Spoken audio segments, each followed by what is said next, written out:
ஒரு வயதான தகப்பனார். இப்போ இருக்கிறதுலேயே அவர் தான் டாப் மோஸ்ட் ஏஜ், கிட்டத்தட்ட 90 வயசு. அவர் ஒருத்தர் தான் இன்னைக்கு உயிரோடு இருக்கிறார். 90 இயர்ஸில் அவர் ஒருத்தர் தான் இருக்கிறார். இந்த ஊழியத்தை ஆரம்பத்திலிருந்து வந்தவர், சந்தோஷப்பட்டவர். என்னுடைய மூத்த மகன் ஜூடாவை ரொம்ப ஃபாஸ்டிங் ப்ரேயர் ஒவ்வொரு நாட்கள்லையும் எடுத்து, அவர் தொப்பை ரொம்ப பெருசாக இருக்கும், அந்த தொப்பைக்கு மேலேயே நின்று விளையாடணுமா, அதெல்லாம் எனக்கு கண்ணுக்கு முன்னாடியே வருது. பட் இப்போ ரொம்ப ஏஜ் ஆச்சு. அவருக்கு அவர் டிரான்ஸ்போர்ட்டில் இருந்தார். பஸ் ஓட்டுறதில்ல. எங்கன்னா கோயம்புத்தூர் டு வால்பாறை, அந்த வால்பாறையில் பஸ் ஓட்டுறவராக இருந்தார். அவருடைய சர்வீஸ் முடிகிற வரைக்கும் ஒரு சின்ன ஆக்சிடெண்ட் கூட அவர் பண்ணலை.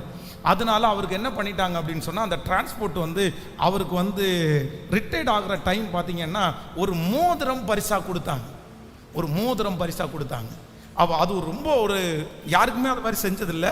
ஆனால் அவர் அவ்வளோ நேர்த்தியாக டிரைவ் பண்ணுகிறவர். ஸோ அவருக்கு அந்த மோதிரத்தை இந்த சர்ச்சினுடைய இடம் வாங்கும்போது என் லைஃப்லேயே கிடைச்ச ஒரு பெரிய ஒரு பொக்கிஷம், அதை என் ஆண்டவருடைய ஊழியத்துக்காக நான் தருவேன் அப்படின்னு சொல்லிட்டு அவர் கமிட் பண்ணுறவர். ஸோ நேற்றுக்கு ரொம்ப உடல் முறை சரியில்லாமல் படுத்துக்கிறாரு, நடக்க முடியல, வெளியே வர முடியல அப்படின்னு சொன்ன உடனே அவரை சந்திக்கிறதுக்காக போனேன்.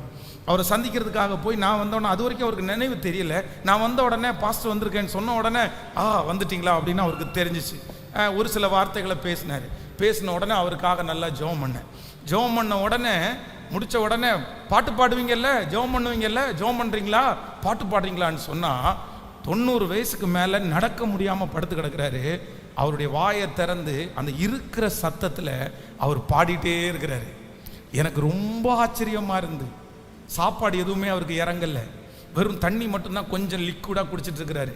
ஆனால் வாயில் கர்த்தரை நான் எப்பொழுதும் ஸ்தோத்தரிப்பேன், அவர் துதி எப்போதும் என் வாயிலே இருக்கு. இப்போ உங்களை பார்த்து சொல்கிறேன், நீ எத்தனை பேர் போதும்னு சொல்லியிருப்பீங்க? தயவு செய்து சொல்லாதீங்க. ஆண்டவர் ரொம்ப துக்கப்படுவார். போதும்னு சொல்லக்கூடாது. என்ன சொல்லணும் அப்படின்னு எனக்கு கிருபைதார் ஆண்டவரேன்னு கேட்கணும். ஹல்லேலூயா. எத்தனை